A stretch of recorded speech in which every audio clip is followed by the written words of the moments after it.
જયેશભાઈ અને અતુલભાઈ, હવે આપણે કમલેશભાઈ આપ વચ્ચે આવી જાઓ. કમલેશભાઈ આપ વચ્ચે આવી જાઓ. પહેલા યુવરાજના આશીર્વાદ લો, ત્યાર પછી હું આપના વિશે બોલું.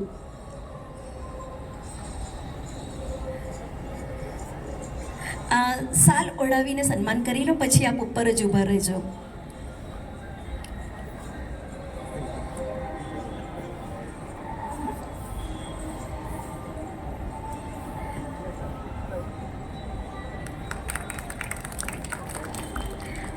કમલેશભાઈ આપ ઉપર જ ઊભા રહો. આ મિત્ર માટે મારે કહેવું છે, જેમની જન્મભૂમિ બોડેલી, કર્મભૂમિ બોડેલી અને વડોદરા, શ્રીમાજી મહારાજ પુષ્ટિમાર્ગીય પાઠશાળા પાટણ, શ્રી જીતેન્દ્રભાઈ રમણીકલાલ પરીખ દ્વારા શ્રી વલ્લભ સેવા પ્રચાર કેન્દ્ર પાટણમાં 2003માં પુષ્ટિમાર્ગીય સંમેલનમાં સૌથી નાની ઉંમરના કવિ તરીકે સન્માન કરવામાં આવ્યું.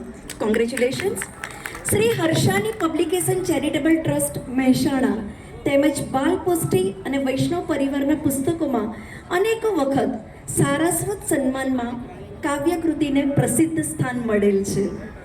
પૂજ્યપાદ ગોસ્વામી 108 શ્રી દ્વારકેશલાલજી મહારાજ શ્રીના હસ્તે પ્રસિદ્ધ થતો પુષ્ટિ પ્રજ્ઞામાં શ્રી કલ્યાણરાય પ્રભુની કાવ્યકૃતિ પ્રસિદ્ધ કરવામાં આવી અને જે ખૂબ નામના મેળવી છે.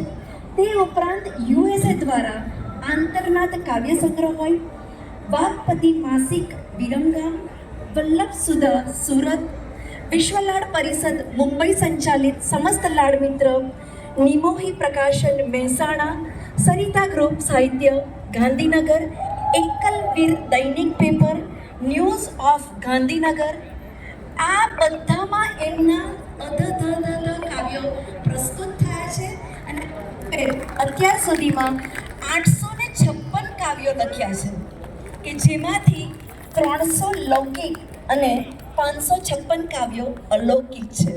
સો જે કમલના નામથી નામાંકિત છે એવા કમલેશભાઈને ખૂબ ખૂબ અભિનંદન સર.